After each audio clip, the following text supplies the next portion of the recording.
Hi guys, it's Georgia here and welcome to the first video in my new series that I'm going to do on attitudes towards mental health.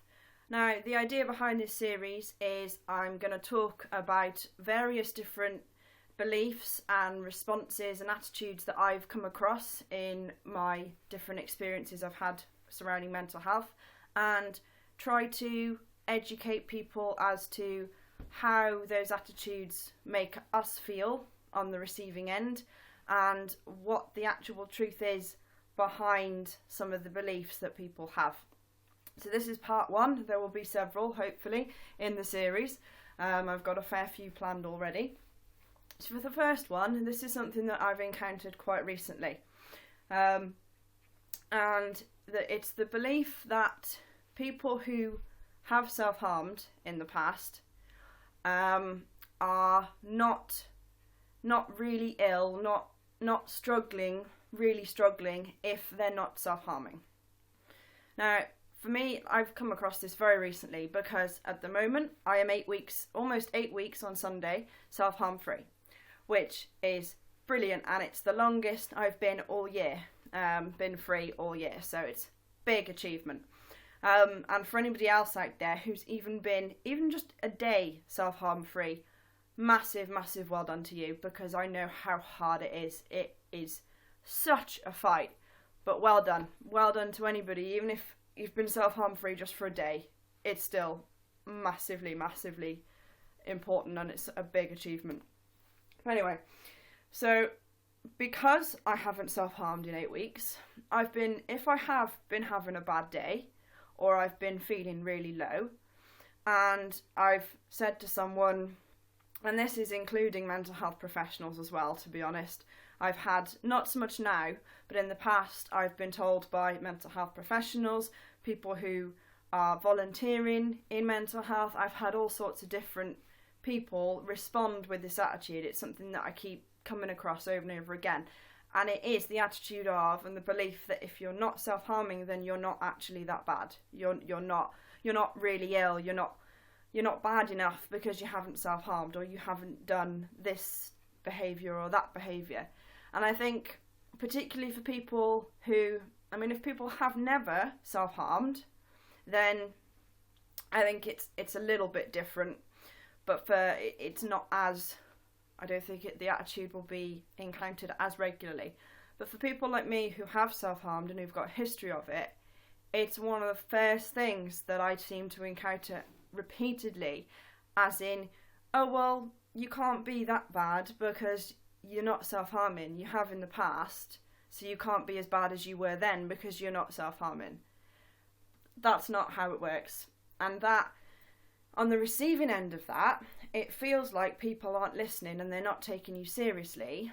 And the response to that from a BPD's point of view, for example, with me, is, so that means they think I'm not bad enough because I'm not self-harming. Well, does that mean I need to self-harm to make them listen and to make them realise actually she does need help? And that is such a dangerous path to go down. If you're being told that you're not bad because you're not self-harming, for me, it makes sense. It's a logical reaction, is to turn around and feel, well, does that mean I need to self-harm to get people to take notice and to get people to help?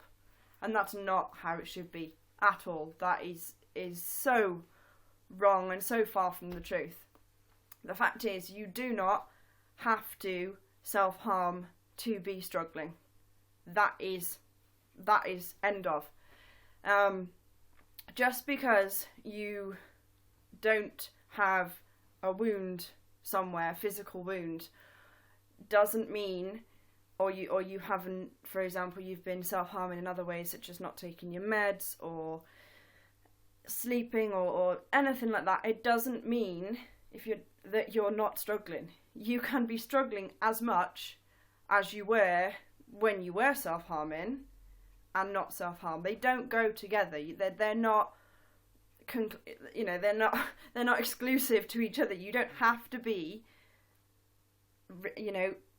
self-harm is a coping strategy.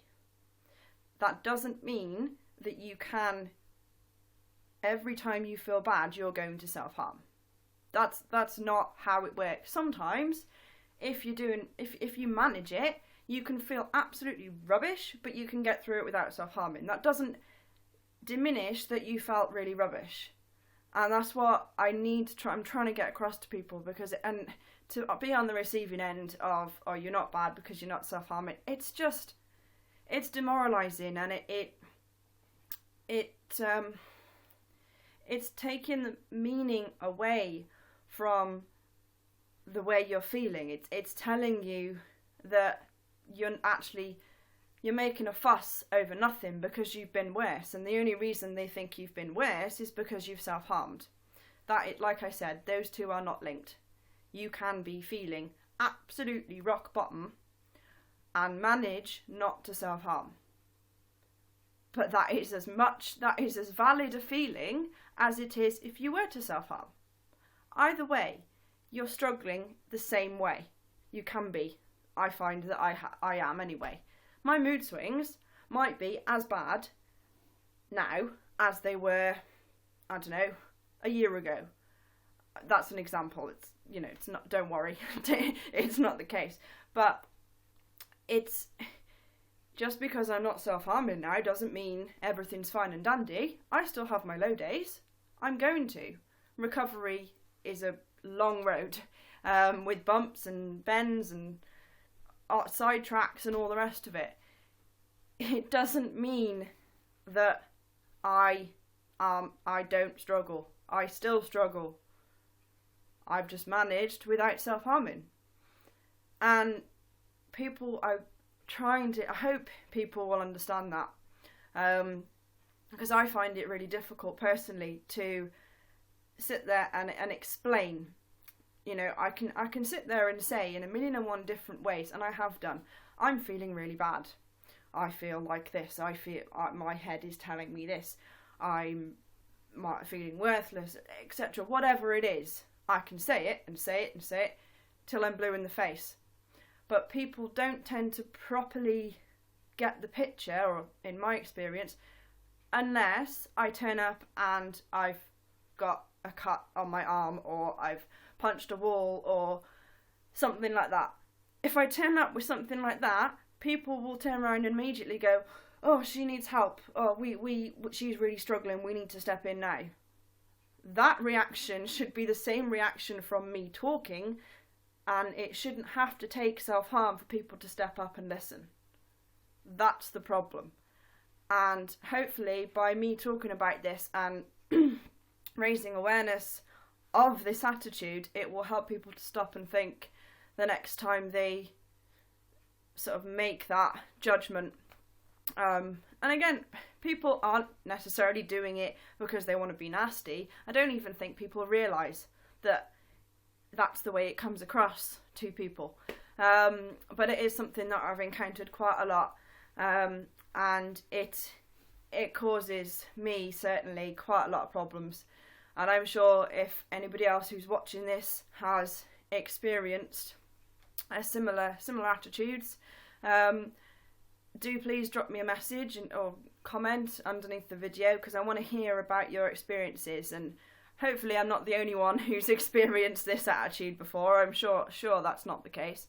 Any of you that have, feel free to like I said, comment, or you can share the video if you think any of your friends or anyone who has shown this attitude and belief to you maybe benefit from seeing it, then feel free. And if you have any experiences of other beliefs, other attitudes you've come across, do let me know. Like I said, message me, Facebook, Tumblr, Twitter. All my accounts are linked to YouTube, so you can get me on any of them. And let me know if there's any beliefs or anything you in particular you want me to talk about. Anything that you come across over and over again, and you want to know how I deal with it, if I've got any tips to deal with it, anything like that. It's all about communication. and I want to know that I'm doing the right things for you guys. So that's my first point on the attitude that you need to be self-harming or engaging in some self-destructive behaviour to be struggling. Because, like I said, that is not the case at all. You can be, in fact, a lot of people struggle immensely and will actually never self-harm. Doesn't mean that their struggle is any less valid than someone who does. So, I hope everybody is staying strong. I'm thinking of you all. And I shall be doing more videos in this series, so do let me know if you have any requests. Take care, guys. Bye.